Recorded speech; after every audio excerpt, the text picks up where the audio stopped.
할렐루야. 오늘 찬양 우리 감사함의 박수 한번 하겠습니다. 하나님 감사합니다. 할렐루야.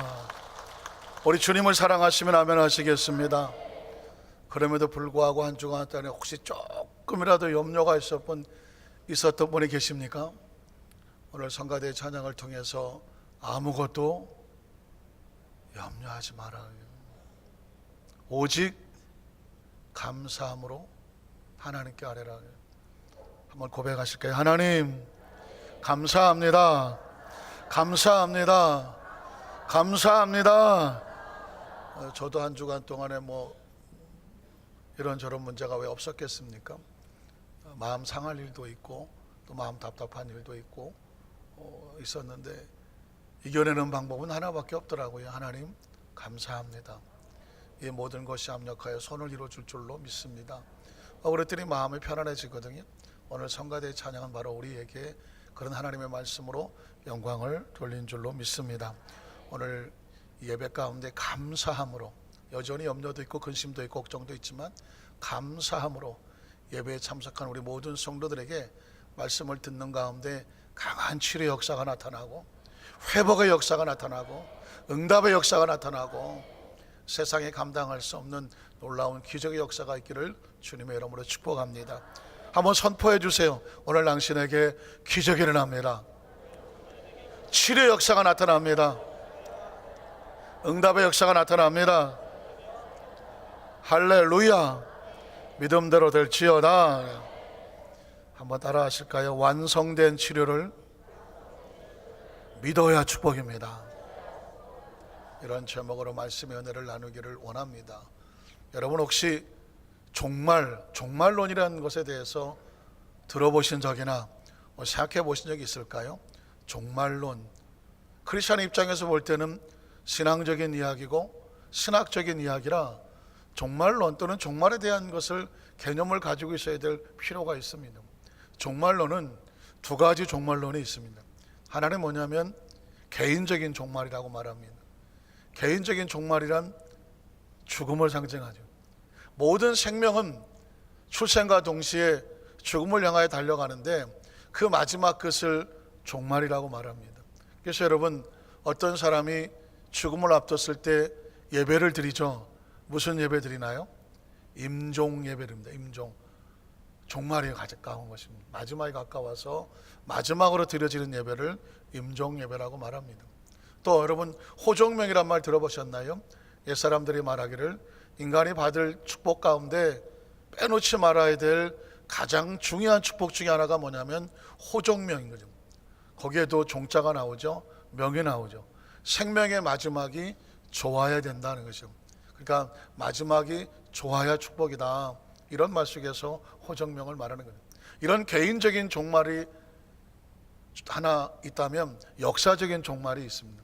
역사적인 종말은 여러분 어렸을 때 영화 같은 거 보면 큰 행성이 돌아다니다가 지구를 강타하러 와서 그런 영화도 있죠. 아마겟돈 이런 영화도 있고 또 큰 빙하가 추위가 환경적인 어려움이 다가와서 온 세계가 얼어붙어서 인류가 종말을 하거나 또는 전혀 생각지 못한 바이러스 같은 예상치 못한 세균들이 공격하면서 생명을 잃거든. 어쨌든 인류가 종말하는 상상상 같은 이야기지만 그런 시대가 다가온다면 역사적인 종말이라고 말합니다. 인류가 끝나는 것을 말하죠. 그러니까 이 종말이라고 하는 것은 늘 우리 곁에 있는 이야기입니다. 개인의 삶 속에서도 늘 종말을 맞이할 수 있고 역사적인 종말도 늘 위기 가운데 다가온단 말이죠. 종말을 얘기했더니 갑자기 얼굴이 어두워지시는 그런 표정입니다. 크리스찬은 종말을 두려워하지 않습니다. 왜냐하면 우리의 개인적인 종말, 죽음이 다가온다고 할지라도 그 시로 우리는 종말이 아니라 천국의 새로운 시작입니다. 근데 왜 32명밖에 아멘을 안 하세요? 한번 따라 하실까요? 우리는 개인적인 종말이 다가오지만 그 순간부터 새로운 천국이 시작된다. 믿으십니까? 이게 크리스천의 종말론적인 신앙이에요. 또 역사적으로 어떤 상황이 돼서 지구의 종말이 다가온다고 할지라도 전혀 우리가 두려워할 것은 뭐냐면 없는 것은 뭐냐면 성경적으로 보면 예수님의 재림이 바로 이 땅의 심판입니다. 그러니까 역사적인 종말이 오더라도 우리는 예수님과 함께 영원한 새로운 또 출발이 시작됩니다. 종말론이라고 하는 것은 두려운 이야기도 아니고 어두운 이야기가 아니라 예수님 안에서는 새로운 이야기고 출발의 이야기고 승리의 이야기고 축복의 이야기입니다. 그런데 이 종말은 두 가지 성격을 가지고 있습니다. 하나는 뭐냐면 영어로 말하면 already, 이미 종말이 왔다는 것입니다. 그러면서도 not yet, 아직은 아니다. 이 두 가지 성격을 같이 가지고 있습니다. 종말은 이미 이루어진 상태, 그러나 아직은 아닌 상태. 이게 조금 이해하기 어려울 수 있지만 제가 여러분의 상상력을 한번 동원시켜 보겠습니다. 여러분이 아침에 일어나서 달력을 봤는데 2100년이에요. 2100년. 지금부터 81년 후예요. 난 그때도 살아있다. 여러분 생각하기 좀 끔찍하지만 2100년 달력을 딱 보는 순간 우린 살아있나요? 죽어있나요? 우린 죽은 거예요. 여기 있는 누구를 막론하고 혹시 몰라요. 또 그때까지 몇 사람 살아계실지도 몰라서 100%는 아니지만 99.9%는 2100년 달력을 볼 수 있을까요? 없을까요? 볼 수 없어요. 이게 바로 역사적으로 우리는 이미 죽은 자들이에요.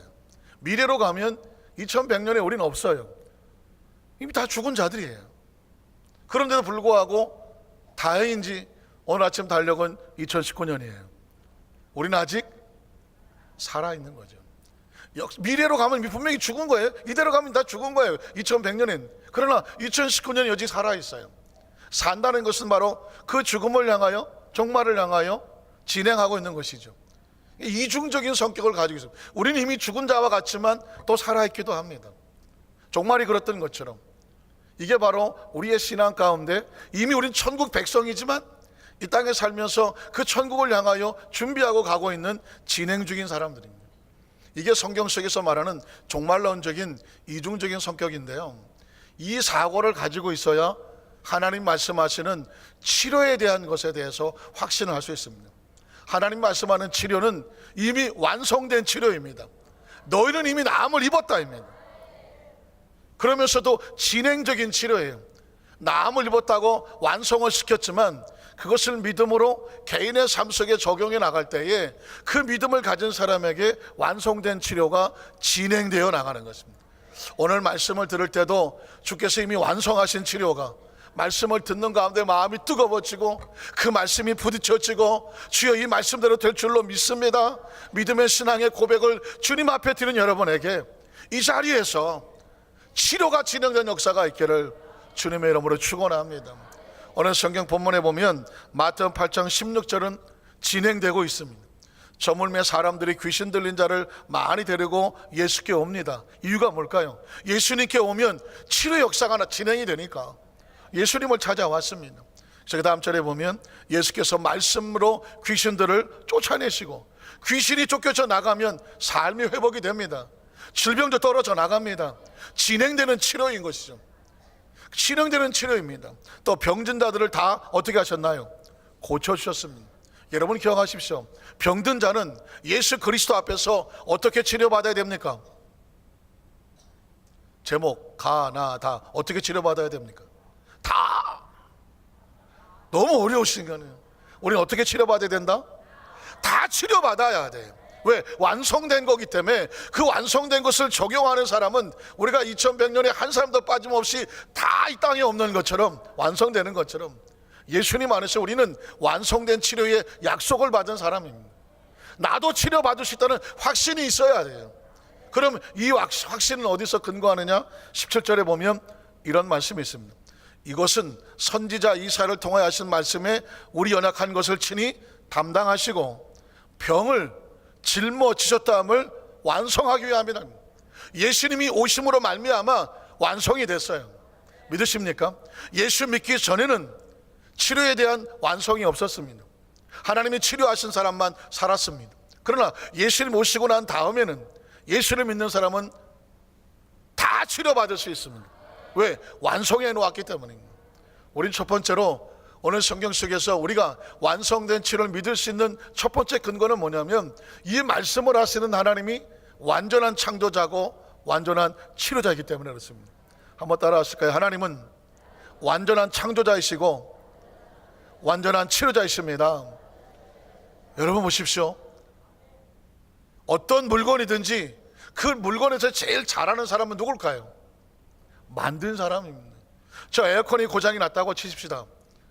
고치시는 분 계십니까? 손 혹시 드시는 분은 그쪽 수리 계통에 종사하신 분일 수 있을지 몰라요. 우리는 못해요. 왜? 저 내용을 잘 모릅니다. 겉모습을 알겠지만 그것을 만든 사람이 있다면 가장 완벽하게 고쳐낼 수 있습니다. 혹시 들어보셨나요?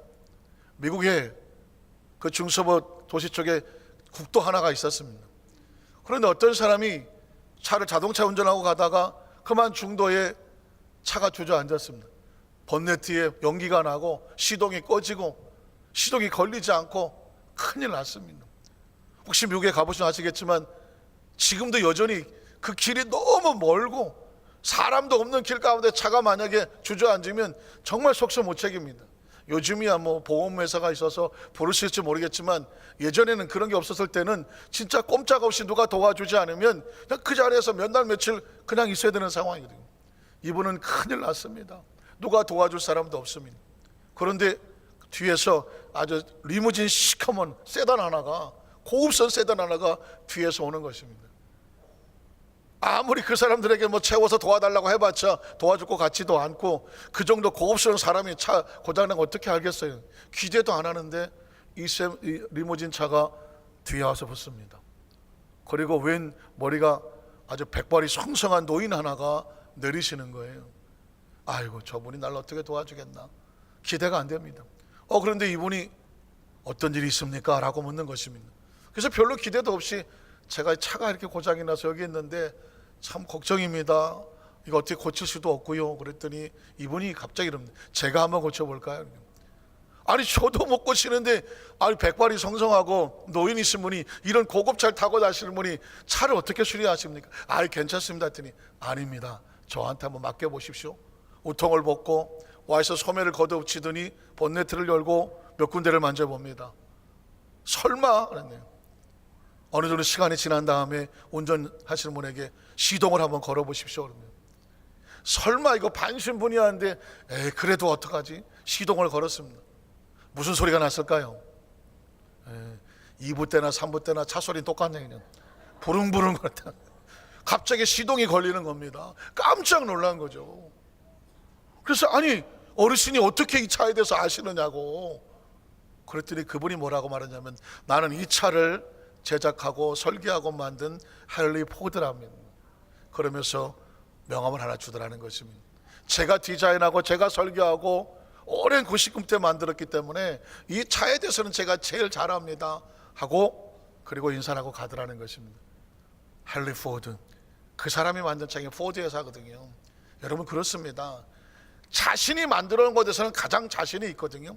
우리 인간을 누가 가장 자신 있게 고칠 수 있을까요? 사실 우린 병이 들면 의사를 찾아가지만 의사들이 대부분 하는 소리가 뭘까요? 병의 진행을 막을 수 있을지 모르지만 완벽한 치료는 하늘에 맡긴다는 것입니다. 제가 그전에 교구장을 할 때에 서대문에서 교구를 맡았었습니다. 세브란스 병원에 암 환자를 기도를 하러 갔습니다. 근데 사실 교육자들은요, 병원에 신방을 가면 의사들이나 간호사들하고 좀 보이지 않는 신경전을 하게 됩니다. 왜냐하면 의사들이 회진 시간에 예배를 드리고 있으면 자기들 시간이 뺏기니까 눈치를 주고, 때로는 조금 심한 얘기로 빨리 좀 끝내세요, 그런 사람도 있습니다. 그 암 환자를 놓고 간절히 기도를 하는데 뒤에 발자국이 와요. 눈치가, 야, 이게 또 의사가 붙은 것 같아. 그다음부터 마음에 신경이 쓰이지 않습니까? 그래도 어떻게 해요? 간절히 기도하고 돌아서면서 사과를 하려고, 아유 죄송합니다, 제가 시간을 뺏었습니다 라고 돌아서서 의사에게 인사를 했는데, 깜짝 놀란 것은 그 젊은 의사 두 사람이 뒤에서 같이 기도를 하고 있더라고요. 기도를 하고 기다려주고 있었던 거예요. 그러니까 죄송합니다 그랬더니, 아닙니다 목사님, 사실은 병은 의사가 고치는 게 아닙니다, 하나님이 고치는 겁니다. 저도 지금 이 자리에 이 환자를 올 때에 하나님 앞에 기도하고 왔다는 거예요. 제가 마음에 얼마나 마음이 뜨거웠든지 진짜 의사들은 그렇게 하더라고요. 하나님 앞에 엎드려 기도하고, 이 환자를 내가 고칠 능력이 없는데 하나님 저에게 지혜와 명철을 주셔서 환자를 고칠 수 있는 깨닫게 해달라고, 저한테 좀 마음을 달라고, 그렇게 기도하고 환자를 보더라고요. 그게 맞는 거죠. 때문에 성경에 보면 하나님께서는 자신이 완벽한 창조주라는 것을 소개하는데, 창조주는 곧 치료자라는 것을 말하고 있는 것이죠. 창세기 1장 26절로 27절에 보니까 하나님이 이르시되 우리 형상을 따라 우리 모양대로 우리가 사람을 만들고, 굉장히 중요한 말입니다. 창조주를 선포하지만 하나님이 만드셨다는 얘기는 가장 잘 아신다는 거죠. 우리 자신도 내가 어떻게 생긴지 모르겠거든요. 가끔 가다가 제가 상상을 해요. 내 머릿속에 뼈는 어떻게 생겼을까, 막 이런데 만져보고, 갈비는 어떻게 생겼을까, 콧구멍은 어떻게 생겼을까, 막 이렇게 해보는데 한 번도 본 적이 없으니까 나 자신도 나의 몸에서 잘 모른단 말이에요. 그런데 하나님 말씀하시기를 하나님 형상과 모양대로 우리를 친히 만드셨다고 말해요. 그러니까 우리를 잘 하시는 분은 하나님일 수밖에 없습니다. 성경을 계속 말씀합니다. 그 다음처럼 말하기를 그들로 바다의 물고기와 하늘의 새와 가축과 온 땅과 땅에 있는 모든 것을 다스리게 하자 하시고, 하나님이 자기 형상과 하나님 형상대로 사람을 창조하시되 남자와 여자를 창조하셨다니. 여러분 기억하십시오. 완벽한 창조자, 우리를 만드신 분이 우리를 가장 잘 아시고 치료하시는 분입니다. 성경은 계속해서 그래서 하나님의 창조자됨을 선포하십니다. 이사야 43장 1절로 4절을 보니까 야곱아, 너를 창조하신 야훼 하나님께서, 하나님의 존재는 우리에게 창조자로 다가오십니다. 지금 말씀하시느니라 이스라엘아, 너를 지으신 이가 말씀하시는, 어떻게 들리십니까? 너를 창조했다, 너를 지었다는 얘기가 뭘로 들리십니까? 우리를 가장 잘 알고 뼈마디 세포 하나하나도 머리털까지 세신 바 되셔서 우리 연약한 부분도 아시며 회복할 수 있는 분은 하나님이에요. 그 다음 절에 보니까 그래서 너는 두려워하지 말아라. 내가 너를 구속하였고 내가 너를 지명하여 불렀나 너는 내 것이다. 그래서 하나님께서 말씀하는 건 뭐냐면, 위기를 만나고 어려움을 만날 때 그 생명을 가장 소중히 건져내시고 지켜내시는 분은 하나님이라는 것입니다. 네가 물 가운데 지날 때 물은 생명의 위기를 만나죠. 내가 너와 함께 할 것이다. 강을 건널 때 물이 너를 침몰하지 못하게 할 것이다. 네가 불 가운데, 치명적인 위기죠. 불 가운데 지날 때도 타지도 아니할 것이요 불꽃이 너를 사르지도 못하게 막아줄 것이니, 이유는 뭐냐? 대전하는 야훼 너의 하나님이다. 이스라엘의 거룩한 이요 너의 구원자다, 치료자라는 것입니다. 구약시대나 이스라엘 백성들은요, 구원이란 단어는 영혼 구원만 구원이 아니었습니다. 병을 고치는 것도 구원이었습니다. 그러니까 하나님께서 너의 구원자라고 말할 때는 우리의 생명을 건지실 뿐만 아니라 치료하신 하나님입니다. 그 다음 절에 보니까 그래서 내가 애굽을 너의 속량물로 구스와 스바를 너를 대신하여 주었노라. 4절에 보니까 내가 내 눈에 보배롭고 존귀하다. 내가 너를 뭐 했습니까? 사랑합니다. 여러분, 이 세상에서 누구 집 아들이, 누구 집 딸이 제일 이쁜가요? 우리 집 아들이 제일 이쁘다. 우리 집, 아니 옆집 아들이 이쁘다. 고슴도치도 지 새끼가 제일 이쁘다며. 왜 그럴까요? 그 속에서 나왔잖아요. 참 하나님도 못 말리시는 것 같아요. 내가 만든 내 작품은 보배롭고 존귀하고, 그리고 내가 너를 사랑한다고 말해요. 들리십니까? 내가 너를 사랑한다. 내가 너를 사랑한다. 내가 너를 사랑한다는, 하나님 우리에게 말씀하시는 거예요. 내 눈에 너는 보배롭고 존귀하고 내가 너를 사랑하니 내가 너를 치료하지 아니할 수가 있겠느냐라는 것입니다. 하나님의 말씀은 계속 이어집니다. 7절에 보니까 내 이름으로 불려지는 자, 우리의 정체를 아세요? 우리는 하나님의 이름으로 불려지는 자예요. 그 사람은 하나님의 작품이다. 한번 따라 하실까? 나는 하나님의 작품입니다. 하나님의 자녀입니다. 우리의 소식 백그라운드가 뭔지 아시다면 하나님이에요. 모든 자 곧 내가 내 영광을 위하여 창조한 자를 오게 해라. 그를 내가 지었고 그를 내가 만들었느니라. 해외 입양된 사람들이 나중에 그 나라에서 제법 성공을 해요. 대학 교수도 하고 아주 전문가가 됩니다. 그럼에도 불구하고 한국을 찾아옵니다. 그리고 어디 저 시골에 길을 찾아가면서 자기가 태어났던 곳을 물어서 찾아가서 자기 생모를 찾으려고 합니다. 그리고 찾지 못하고 돌아갈 때 쓸쓸하게 울면서 이렇게 말합니다. 다시 오겠다고. 뭐가 아쉬워서 다시 옵니까? 그들의 혼란은 뭐냐면 자기의 뿌리를 모르겠다는 것입니다. 지금 먹고 살고 생활하는 건 너무 좋다는 것입니다. 그러나 생명은요, 자기의 존재의 뿌리를 모르면 그 정체성의 혼란은 이루 말할 수가 없는 것입니다. 사실은 온 인류는 자기의 뿌리에 혼란을 겪고 있죠. 우리가 누군지를 모르겠는 거예요. 누가 우린지를 모르겠는 거예요. 그런데 성경은 정확하게 우리가 누군지 알려주는 호족등본이 있습니다. 하나님 말씀합니다. 내가 너를 지었고 내가 너를 만들었어. 그리고 내가 너를 내 영광을 위해서 창조한 자야. 우리의 존재의 정확한 건 하나님으로부터 왔으며 하나님 안에 있으며 하나님께로 가는 것입니다. 믿으십니까? 말라기 4장 1절로 2절에 보면 그 생명의 위기를 만나면 이렇게 치료하시겠다고 말했습니다. 만군의 야훼가 이르노라, 보라 영광로 불같은 날이 이르리니 교만한 자와 악을 행하는 자는 다 지푸라기 같을 것이라.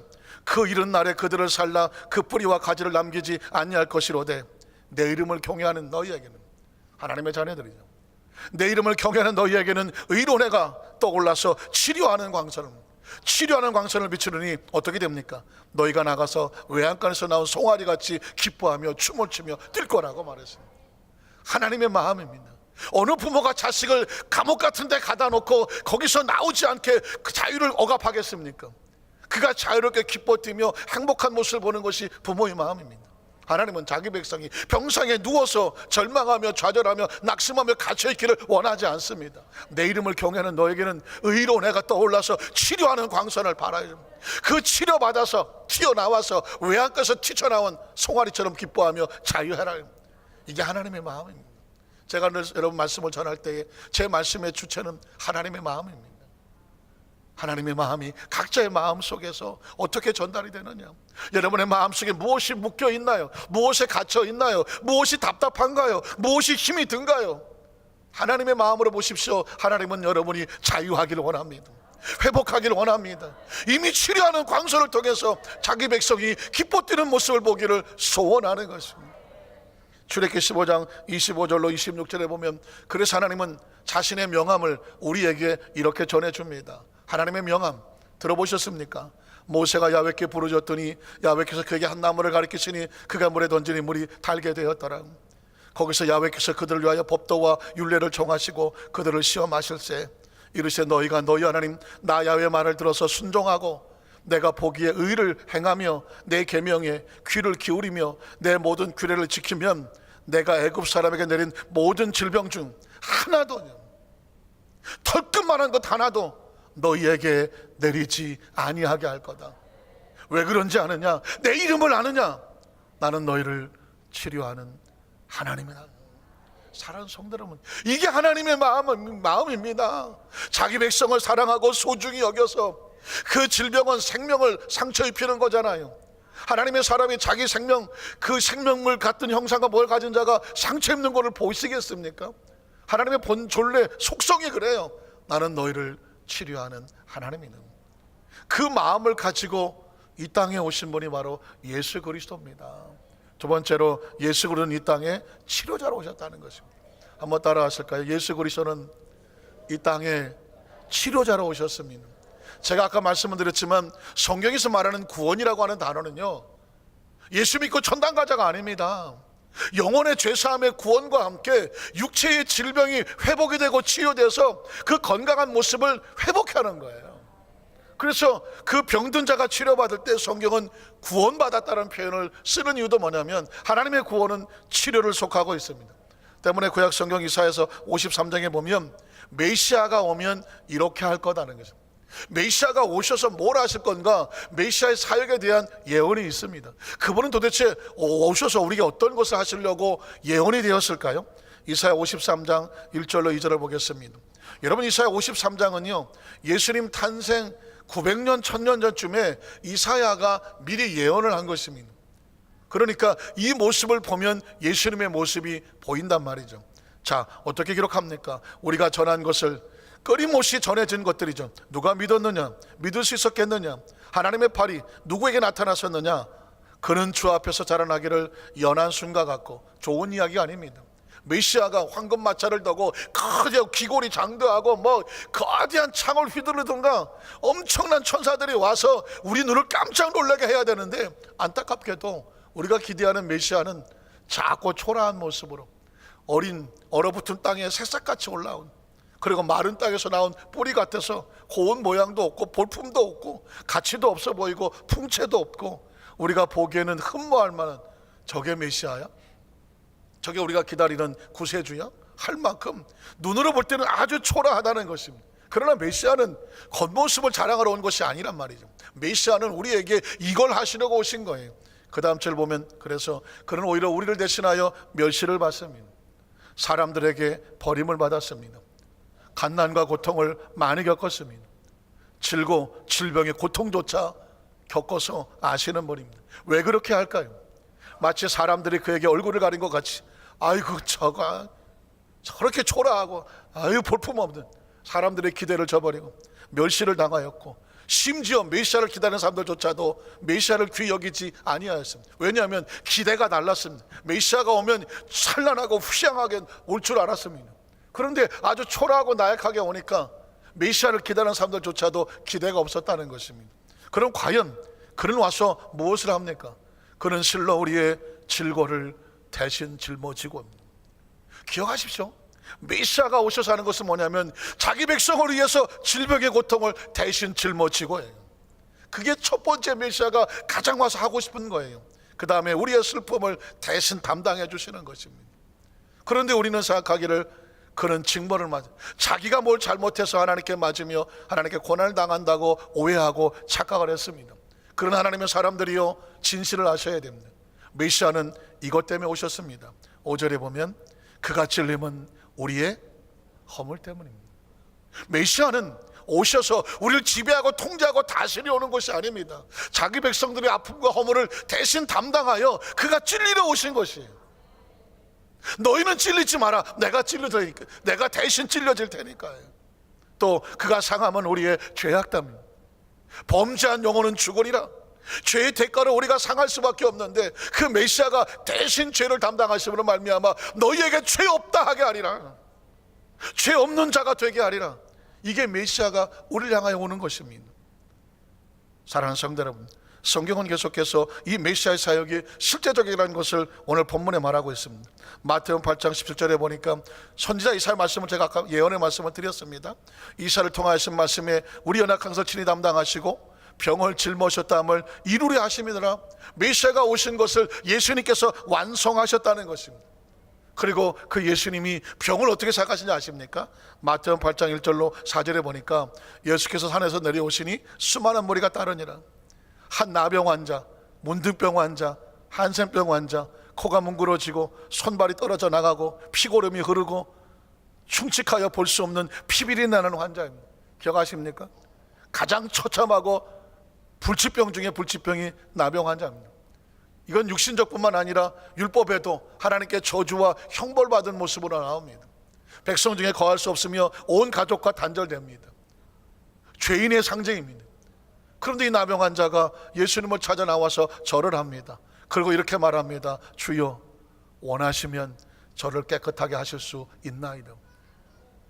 나을 수 있느냐가 문제가 아닙니다. 주께서 이런 병이라도 고치시길 원하십니까? 주님의 마음을 보는 것입니다. 근데 여러분 보십시오. 메시아는 이런 나병 환자를 절대로 무시하거나 거부하지 않습니다. 그 다음 절에 보면 예수께서 손을 내밀어 그에게 대시며 이르시되 내가 원한다. 한번 따라 하실까요? 내가 원한다. 원한다는 거예요.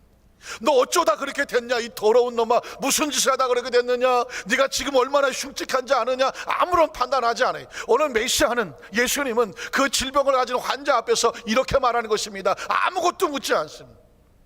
얼마나 아픈지, 얼마나 불가능한지 묻지 않아요. 얼마나 더럽고 추악한지 묻지 않아요. 내가 원하는 것은 네가 치료되기를 원한다는 거죠. 여러분 그 마음을 아셔야 돼요. 혹시라도 여러분 마음과 또 가정과 사업과 직장에 육체 가운데 알지 못한 아픔과 상처가 있다면 그것이 여러분 절대 우리가 주님 앞에 나가는 죄책감이 되어서 안 돼요. 이것 때문에 하나님께 쭉삐거려서도 안 되고요, 머뭇거려서도 안 돼요. 나를 어떻게 생각하실까? 여러분 미리 선입견 가질 필요 없어요. 예수님은 그걸 그냥 가져오시라는 것입니다. 그 문제를 내려놓고 주 앞에 맡기라는 것입니다. 주님의 마음은 뭐냐면 난 내가 원해, 난 네가 치료되게 원해. 믿으십니까? 이 시간 머릿속에 생각 속에 내가 치료되기를 원하시는, 그리고 치료된 모습을 마음속에 새기시기를 주님의 이름으로 축원합니다. 다시는 여러분이 주님 앞에서 내 이 병은 팔자다, 이 병은 그냥 의사도 못 고친다고 했으니까 그냥 그렇게 안고 가야 된다, 언젠간 내 이 병 때문에 죽겠지, 이런 의식은 절대적으로 주님께서 원하는 의식이 아니에요. 내가 원하노니 깨끗함을 받으라, 내가 다 치료해 놓았으니 너희는 그 치료를 누리라고 말씀하는 것입니다. 오래전에 어느 대통령이 취임을 하면서, 그때 당시 뭐 생활 때문에 그랬을 수도 있고요, 그래서 자동차 이렇게 딱지 띈 것들을 다 탕감했다고 할까요? 말소시켜 준 적이 있었어요. 그래서 사람들이 그것 때문에 많이 또 혜택을 보기도 했는데, 제가 그 사실을 몰랐습니다. 딱지를 제가 2번이나 띄었어요. 뭐 목회를 하다 보니까 뭐 신방 가고 또 병원에 신방 가고 또 뭐 장례식도 가고 해야 되는데 주차하기가 만만하지가 않으니까 차차 주차가 잘 못 됐을 수도 있고, 어떤 때는 아예 딱지를 각오하고 차를 대놓고 시간을 다투니까 갈 때도 있었단 말이죠. 어쨌든 2번의 딱지를 띄었어요. 근데 3번째도 딱지를 띄었네. 3번 딱지를 떼면 그 당시에 어떤 상황이냐면, 벌금 내는 건 당연한 건데요, 벌점이 있어갖고 운전면허 정지가 되네. 뭐 일주일 또는 열흘. 3번째 딱지 그 고지서를 들고 경찰서를 가는데 잡잡하더라고요. 큰일 났다 이거 만약에 이제 면허 정지 나오면 일주일이 됐든 열흘이 됐든 신방은 어떻게 가냐, 출퇴근 어떻게 하냐, 버스 타고 가냐, 걸어가냐, 혼자 착잡해서 고향 경찰서를 찾아가서 고지서를 내밀고 신분증을 달라고서 줬어요. 아휴, 그럼 면허 정지 무슨 벌점 나오겠구나 이러고 앉아있는데 갑자기 김유민 씨 그러더라고요. 네, 그랬더니 그냥 가셔도 좋습니다. 왜요? 그랬더니 대통령 취임하면서 그동안 있었던 벌점을 다 말소하고 오늘부터는 하나도 없는 새 사람입니다. 그러더라고요. 그래서 제가 나도 모르게 할렐루야, 얼마나 고개가 축 숙여갖고 큰일 났다 이러고 가서 앉아있는데 그냥 가라네, 싹 지워줬다고. 근데 실감이 나질 않아갖고 나오면서도, 야, 대한민국에 살다 보니까 이런 일도 있나? 그러면서 어쨌든 죽었다 살아난 사람처럼 운전하고 나오는데 얼마나 기분이 좋던지 지금까지 생각이 나잖아요. 오늘 예수님께서 여러분에게 이렇게 말합니다. 그동안 질병으로 통당했던 딱지 다 말소됐다고는. 말소됐어. 너희는 더 이상 병 가운데 살 필요가 없어. 병든 자가 아니야, 치료된 자야. 그래요. 이걸 누릴 수 있는 마음이 필요해. 완성된 마음이 필요해. 오늘 이 시간 여러분의 마음속 의식 속에 그 딱지 때문에 걱정하지 말라는 거죠. 질병의 딱지 때문에 걱정하지 마라. 왜냐하면 예수님이 다 말소해 주었다는 것입니다. 그래서 여러분, 3번째 예수님의 사역을 보면 가시는 곳곳마다 넌 낫다, 야, 넌 좀 안 되겠다는 말이 하나도 없어. 너도 낫다는 얘기야. 다 말소를 시켜주고 있어요. 성경 한번 가볼까요? 마태복음 8장 13절에 보니까 예수께서 백부장에게 이르시되 가라, 내 믿음대로 될지어다 하시니 그 즉시 하인이 나으니라. 아니, 백부장, 로마 백부장이 나 같은 사람의 하인도 나을 수 있는지 조심스럽게 가서 내 하인이 병들어 죽어간다고 말했더니 예수님께서 내가 가서 고쳐줄게, 가서 그 병든 딱지 지워줄게 라고 말하는 거예요. 아니, 저희 집에 어떻게 오시냐고 그랬더니 그냥 말씀만 하셔도 집에서 낫는다고 말하는 거예요. 여러분 아시는 것처럼. 그랬더니 예수님 깜짝 놀라고 이만한 믿음 보지 못했다고, 지금 가라, 내 믿음대로 될지어다 하시니 그냥도 아니야, 즉시 일어나왔다고 말하고 있습니다. 한 집에 그 질병이 딱지가 떨어져 나갔습니다. 마태복음 8장 14절로 15절을 보면 또 한 집에 그 질병이 떨어져 나갑니다. 예수께서 베드로의 집에 들어가서 그의 장모가 열병이야, 이 장티푸스야, 알아 누운 것을 보시고 예수께서 그의 손을 만지시니 열병이 또 나가고 이 집에 딱지도 떨어져 나갔네. 더 이상 장티푸스 병이 열병 환자가 아니야. 깨끗이 나무를 볼지어다. 일어나서 수종을 들더라. 마태복음 8장 31절 32절에 보니까 이 집도 나가네. 귀신들이 예수께 간구하 이르되 만일 우리를 쫓아내시는, 보십시오, 귀신은 알아요. 예수님이 오면 딱지를 떼어버려. 귀신들이 딱지를 지워버리거든. 그러니까 귀신들이 알고 우리를 쫓아내시려면 어디로? 저 돼지떼로 쫓아달라고 말하는 겁니다. 사랑하는 성도 여러분, 예수님 이름 앞에 귀신은 떨어져 나갑니다. 너희가 내 이름으로 귀신을 쫓아내고 그랬거든요. 귀신이 가장 두려운 건 뭐냐면 예수 이름으로 귀신 나간다는 사실을 믿는 성도를 두려워해요. 믿는 성도를 두려워해요. 그걸 알지 못하면 성도라도 귀신이 놀려. 무섭지. 놀려. 실제로 많은 크리스찬들이 귀신을 무서워해요. 어떤 성도가 말해요. 목사님, 전 귀신 영화를 못 보겠어요. 왜 그러냐더니 무서워요. 그냥 보기 싫어서 안 보면 괜찮지만 무서워서 안 보는 건 또 뭐야?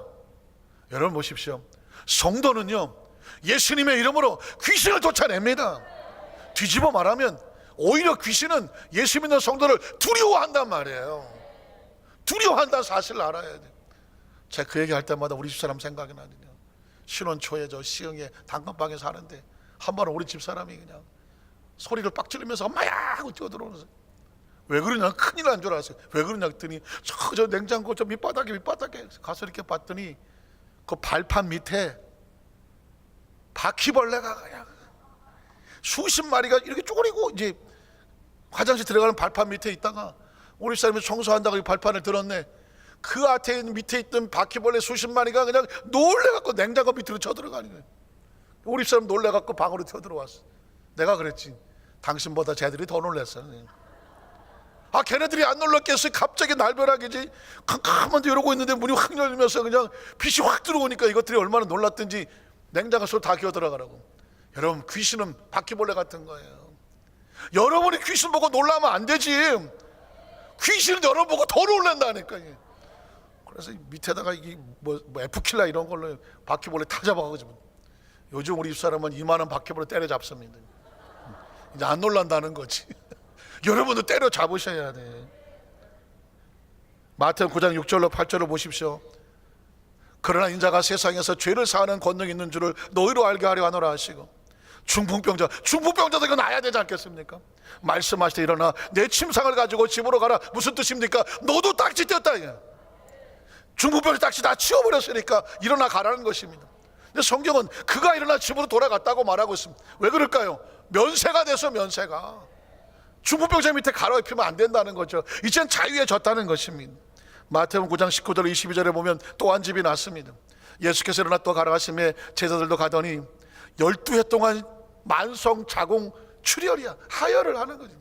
혈루증으로 앓던 여자가 예수의 뒤로 와서 그 옷가를 만졌어. 이유가 뭐예요? 딱지띠러 온 거죠. 딱지를 말소시키러 온 거예요.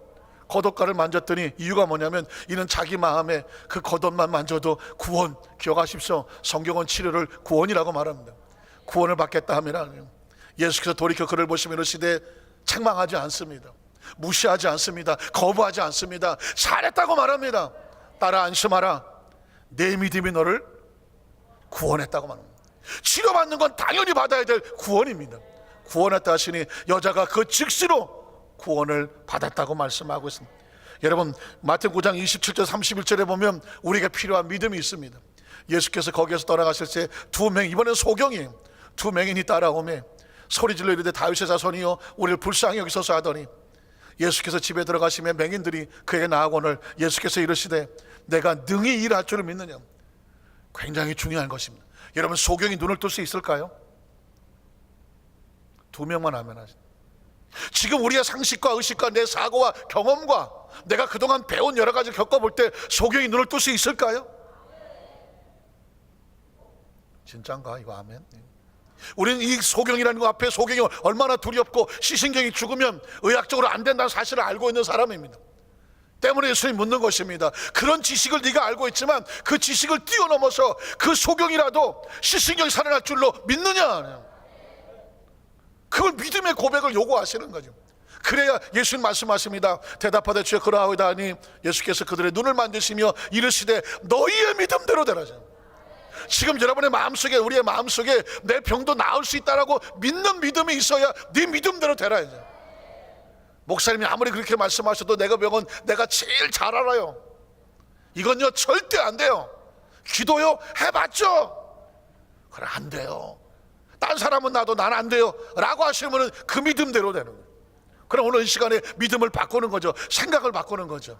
소경이 낫는다면, 문둥병자가 낫는다면, 장티푸스가 낫는다면 주여 내 병도 낫습니다. 그 고백을 내놓으라는 것입니다. 그래야 내 믿음대로 될지어다 하시니 어떻게 됩니까? 그들의 눈이 밝아졌다고 말씀합니다. 마태복음 9장 35절 36절에 보면 내가 치료받을 수 있는 근거가 뭘까요? 근거가 있습니다.